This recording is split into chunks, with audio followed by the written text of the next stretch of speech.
तो क्या आपको भी स्पाइडरमैन नो वे होम का टीजर ट्रेलर देखकर कुछ स्ट्रेंज फील हुआ कि डॉक्टर स्ट्रेंज इतना स्ट्रेंज बिहेव क्यों कर रहे हैं?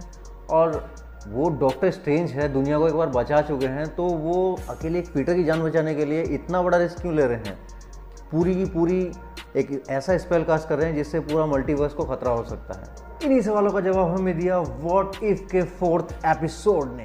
तो यार आज की वीडियो में हम एक फैन थ्योरी के ऊपर डिस्कस करने वाले हैं। इतना तक कहा जा रहा है कि व्हाट इफ का कुछ ना कुछ कनेक्शन है स्पाइडरमैन नो वे होम के साथ।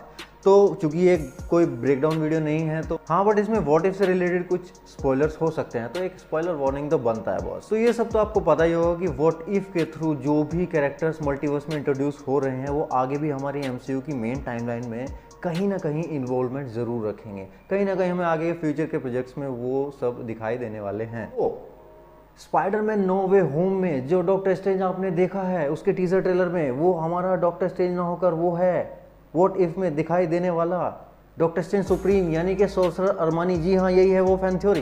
क्योंकि अगर आपने व्हाट इफ का 4th एपिसोड देखा है तो आपने उसमें देखा होगा, ध्यान दिया होगा कि एंशंट वन ने उसके ऊपर अटैक करके उसको 2 पार्ट में स्प्लिट कर दिया था। एक अपना पॉजिटिव वाला डॉक्टर स्ट्रेंज जो कि अपनी टाइमलाइन के अकॉर्डिंग चल रहा था, जो भी हो रहा था वो हो रहा था, लेकिन दूसरा उसके साथ जो हो रहा था वो उसको नहीं होने देना चाहता था। यानी पहला जो पॉजिटिव था वो अपने फेट को एक्सेप्ट कर लेता है। उसकी जो गर्लफ्रेंड थी क्रिस्टीन वो मर गई, वो उसने उसकी डेथ को एक्सेप्ट कर लिया और वो उसी के साथ मूव ऑन हो गया, कंटिन्यू कर दिया। लेकिन जो दूसरा है वो नेगेटिव डॉक्टर स्ट्रेंज सुप्रीम, वो क्रिस्टीन की डेथ को एक्सेप्ट नहीं कर पाता है और वहाँ से कंटिन्यू नहीं कर पाता है। वो टाइम में वापस जाता है, उसको बचाने की कई बार कोशिश करता है, लेकिन वो एक एब्सोल्यूट पॉइंट था टाइम का जिसकी वजह से वो उसको नहीं बचा पाता है।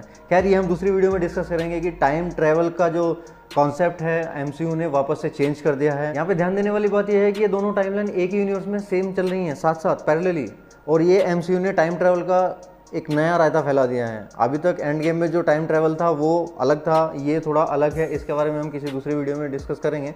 अभी हम अपने डॉक्टर चाचा पर फोकस कर लेते हैं। तो जो डॉक्टर स्ट्रेंज क्रिस्टीन को बचाने टाइम में वापस जाता है वो बनता है सोर्सरर अरमानी। और एपिसोड के एंड में अगर आपने ध्यान दिया होगा तो यूनिवर्स वो जो था वो ख़त्म हो गया था, एक एब्जॉर्ब हो गया था एक गोले के अंदर, छोटे से गोले के अंदर। दोनों डॉक्टर स्ट्रेंज एक जगह जुड़ गए थे और वो डॉक्टर स्ट्रेंज सुप्रीम बन गया था, लेकिन वो जिंदा था, वो बचा हुआ है। भाई वो डॉक्टर स्ट्रेंज सुप्रीम है, बहुत ज़्यादा पावरफुल है। एमसीयू अपने इतने बड़े इतने पावरफुल कैरेक्टर को ऐसे ही वेस्ट नहीं करने वाला। और अब अगर आपने व्हाट इफ का ट्रेलर ध्यान से देखा होगा तो वहाँ पे आपने देखा होगा कि व्हाट इफ के 1st एपिसोड में दिखाई जाने वाली कैप्टन कार्टर का कन्वर्सेशन अपने व्हाट इफ के 4th एपिसोड में दिखाए जाने वाले सोर्सरर अरमानी यानी कि डॉक्टर स्ट्रेंज सुप्रीम के साथ होता है।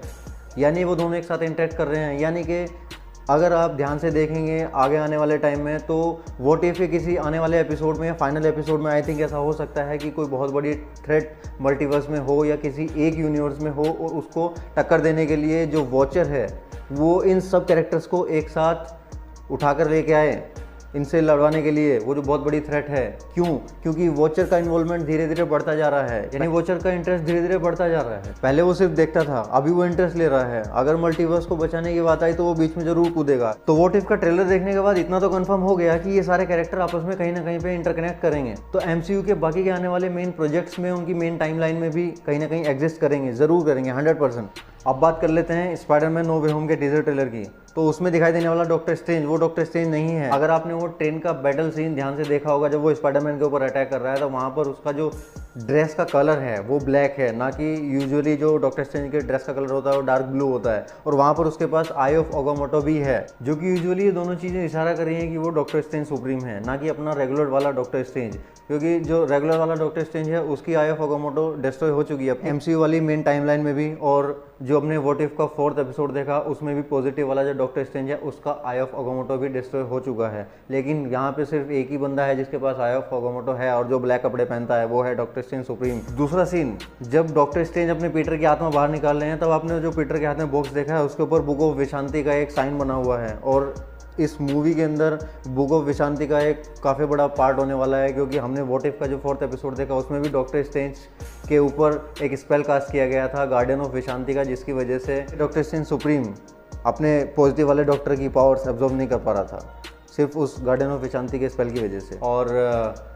ऑब्वियसली यार वो इतना पावरफुल बीइंग है, उसको मल्टीवर्स में ऑब्वियसली ट्रैवल कराएंगे मार्वल वाले। इतनी जल्दी एक पावरफुल बीइंग को वो लोग डिस्ट्रॉय नहीं करने वाले हैं। तो आई होप कि वो हमें और भी ज़्यादा देखने को मिलेगा आगे की मूवीज़ में, आगे के प्रोजेक्ट्स में एमसीयू के, और भी ट्रैवल करेगा वो मल्टीवर्स के अंदर। तो मैं बोल रहा हूँ बस जो लोग एनिमेशन के चक्कर में व्हाट इफ नहीं देख रहे हैं भाई, देखना शुरू कर दो। फिर बाद में स्टोरीज कनेक्ट नहीं होंगी तो फिर सोचो कि ये कब हुआ था, ये कौन है। ठीक है, तो देखो, सब कुछ देखो, क्योंकि ये एमसीयू है, डीसी नहीं है। यहाँ पे सब कुछ कनेक्ट होने वाला है, एनिमेशन, टीवी शोज, मूवीज, सब कनेक्ट होने वाले हैं। केविन फाइगी बाबा है ना, सब देख लेंगे। तो बस आज की वीडियो के लिए इतना ही। कैसे लगी आपको वीडियो कमेंट में ज़रूर बताइए। अच्छी लगी तो लाइक कीजिए, नहीं अच्छी लगी तो डिसलाइक कीजिए, और अगर मज़ा आया तो ऐसे शेयर कर दीजिए, क्योंकि खुशियाँ बांटने से पड़ती है।